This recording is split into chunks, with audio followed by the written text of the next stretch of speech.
Welcome to Life After Corporate, your ultimate guide for making the leap from corporate leader to entrepreneur.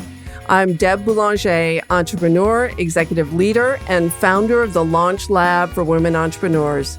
This is your time to break through the glass ceiling once and for all and get your ticket to the C-suite.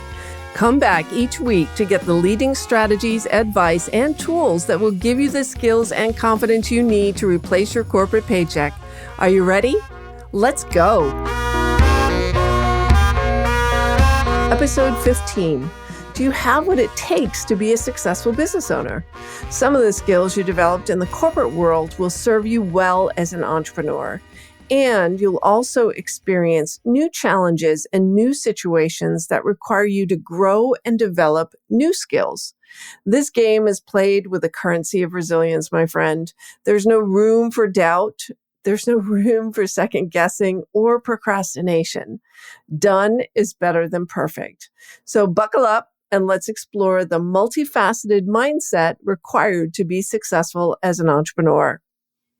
Welcome back to Life After Corporate, my friend. And if this is your first time that you're catching our show, welcome home. I hope you find exactly what you've been craving here in this conversation. And this is where we meet each other each week to talk about how to take a big idea and turn it into a profitable business so that you can be in control of how you spend your time, how you earn your money, and the impact that you make through the work that you do. And today we're exploring your greatest asset as an entrepreneur, and that's also your greatest liability. And stay till the end because I have a big invitation for you that I know you'll want to hear. So you've heard these sayings, I'm sure. You are what you think. Your thoughts become your reality. And if you believe it, you can be it. And you know what? All of that is true. But how can you actually develop the mindset of a successful entrepreneur? And it's more complicated than that. So I'm breaking that question down into three parts. One, the skills you bring with you from the corporate world that continue to serve you well. Two, the skills that aren't transferred with you from the corporate world that need to be developed. And three, the limiting beliefs that will get in your way and that need to be overcome in order for you to be successful. Sound good? It is. And in the Launch Lab for Women Entrepreneurs, we work on our mindset throughout our journey because if we didn't, you'd likely stop and give up before you got any real traction. And when you work with me, my friend, giving up is not an option. The Launch Lab is about growing and developing new skills and leaving behind habits you no longer need and don't serve you or your business. So let's start with the skills that you bring with you that serve you well as an entrepreneur. What comes to my mind first is goal setting, planning, analytics, and metrics. So even if you're a solopreneur, you won't accomplish much of anything unless you set clear and definable goals. And a goal without a plan is wishful thinking. So breaking down that goal into smaller steps and realizing what the timing is and what needs to happen in sequence is a critical skill for you to continue to practice as a business owner. And it's equally important to pause every month and certainly every quarter to assess how you did. Determine what you will measure up front. And if you have certain sales goals, what do you have to do to meet that goal? For example, maybe you have a year-long program or a group program that you enroll in quarterly.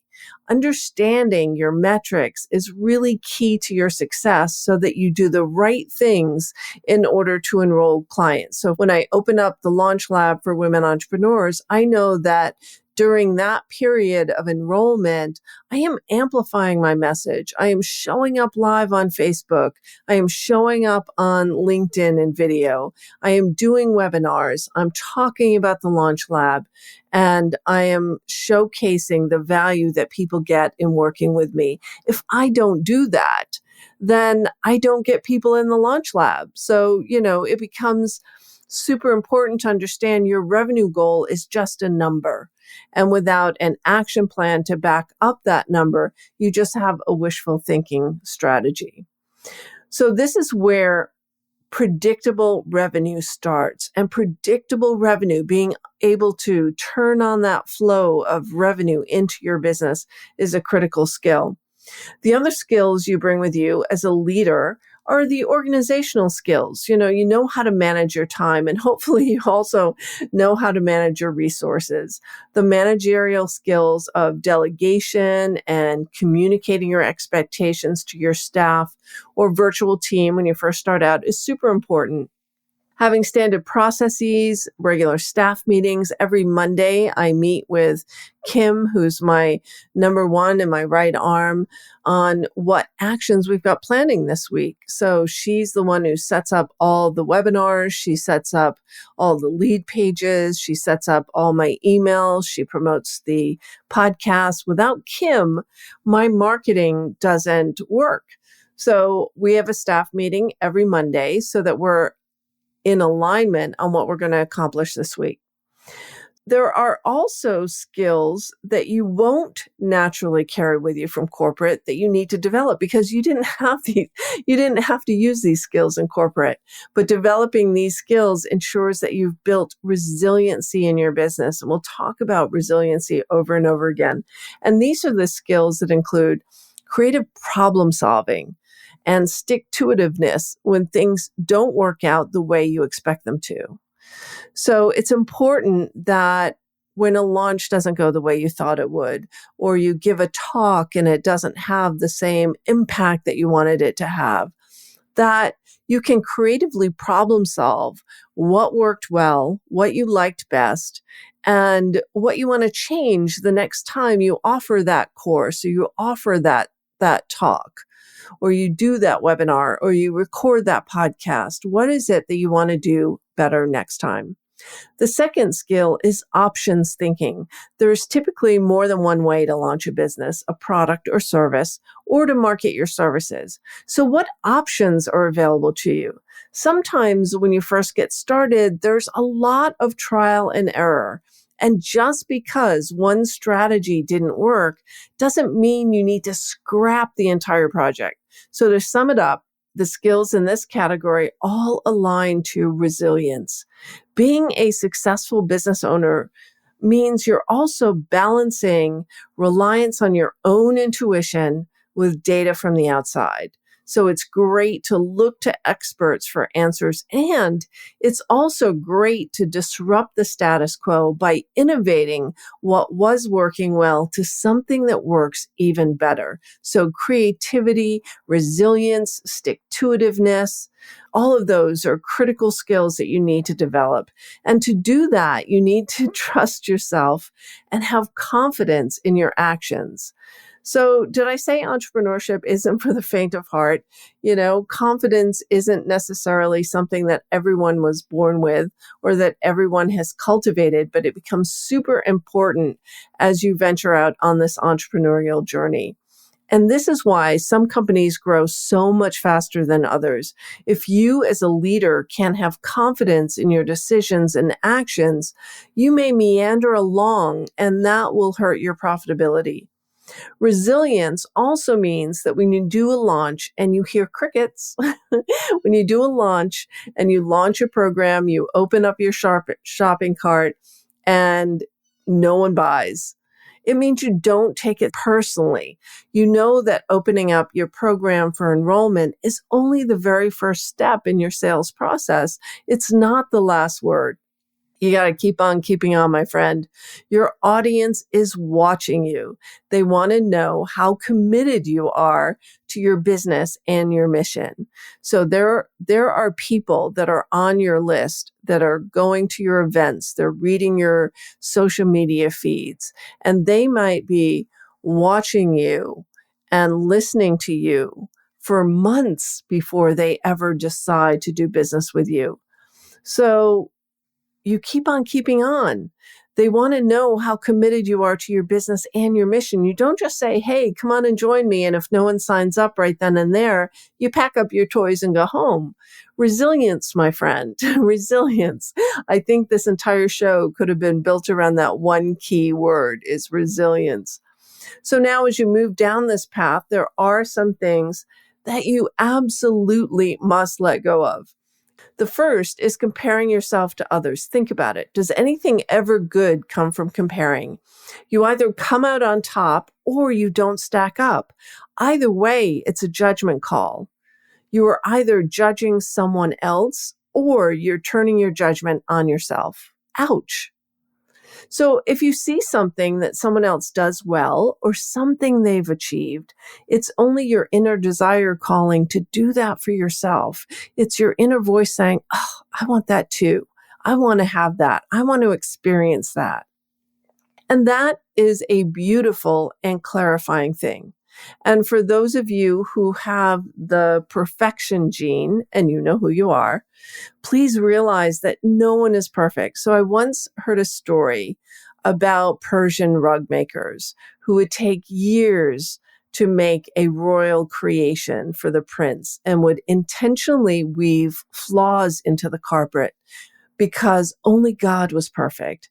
And for some reason, I took that story. I've never forgotten that story. And I took comfort in the concept, true or not, that I wasn't required to be perfect. And from then on, I focused on just showing up and getting the thing done.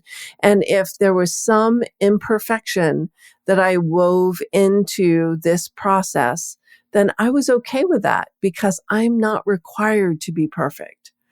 And this result was always positive for me.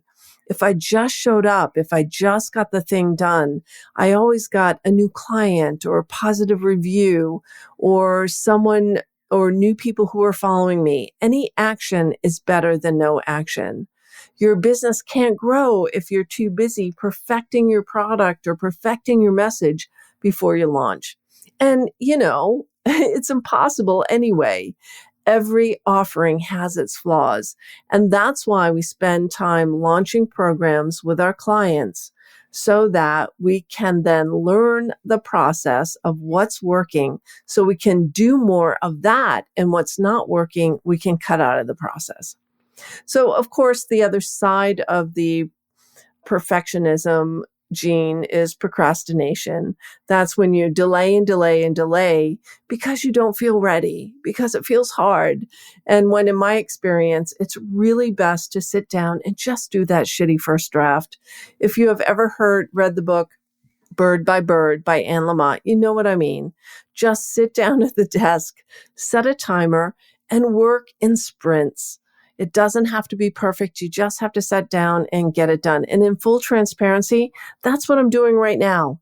Writing the notes to this podcast was a sprint because I have a commitment to you. I made a commitment to you when I launched the show, and I made a commitment to myself that I'd be consistent. And it might not be perfect, but if you get one idea, one new practice that moves your business to the next level or gives you increased confidence or gives you a future direction, then it's all worth it. And that's what I'm here for. So the last thing you need to get over is not feeling comfortable selling. If you're not selling, you're not serving. And when you first start out, you are the number one salesperson in your business. And you need to get help and find a way to sell that feels authentic to you and that works. So if you're coaching and consulting in your sales calls and you're not bringing your prospects to a place of deciding if they want help or if they want to go it alone, that's the only goal of a sales call, is to get your prospects to the place of, do they want help? And do they want help from you? Or do they want to go it alone? It's not your place to coach or consult in a sales call, because when you do, you leave them with the feeling that they have the answer and they know what to do. And when you do that, and you know that they can't walk away and actually accomplish what they could accomplish if they were working with you, you do them a huge disservice and you rob them of the experience of working with you and getting the result that they would get if you work together. And you rob yourself of the income that you could use right now to grow your business and support your lifestyle. So, wow. That was a lot of ground to cover in one podcast. And I still have a final word for you, my friend, and that's fear. Fear is your number one enemy as an entrepreneur and something you need to learn to deal with at all costs. So fear is sticky, it's slippery, it's hard to get rid of. There's no expunging it forever, but you can learn to dance with it. And life after corporate is a fulfilling and rewarding journey. I was speaking on a panel today with Ambassador Susan Johnson Cook, and she was asking me about my life after corporate journey. And I made the leap in 2013, and truthfully, I have never looked back. And I had the launch skills to bring me to this place. I knew how to launch products and programs. It was my skill in the corporate world that I had developed over 20 years. And I know you may not be a launch expert, and there may be some of these skills around building resiliency in your business that you don't feel quite capable of right now. And I invite you to learn with me. The Launch Lab for Women Entrepreneurs is open for enrollment. And if you're just making the leap and want to get clients to start paying you for your services by building a solid business foundation, a solid business engine that supports your growth and lifestyle, then this is for you. And this is also for you if you've been at your business for a couple of years and you're still struggling with getting clients and you don't know if it's your product, your pricing, your messaging, or maybe all three. So you can apply for your spot at the Launch Lab at http://launchlabaccelerator.com. That's launchlabaccelerator.com. I'll put the link in the show notes. So this is a small group experience where you will emerge with a clear strategy on your market, your services, your messaging, and your money model. And since you are a Life After Corporate listener, when you join the Launch Lab, you get a super big bonus from me, a business breakthrough session, which is a one-on-one session with me where we plot out together your course to creating a business and life that you love. We only have 12 spots for the Launch Lab, and 3 are already filled as of this recording. So don't procrastinate. Now is not a time to procrastinate. Be bold and confident in making the best move for you and your business right now. And head over to launchlabaccelerator.com to apply. That's it for now, my friend. Thank you for listening. I'll see you next time. Thanks for listening, my friend. If you enjoyed this show, please head over to iTunes and subscribe and leave us a review. And be sure to hop over to the Life After Corporate Facebook group and join other growing entrepreneurs to get weekly tips on how to create more money and meaning doing work you love.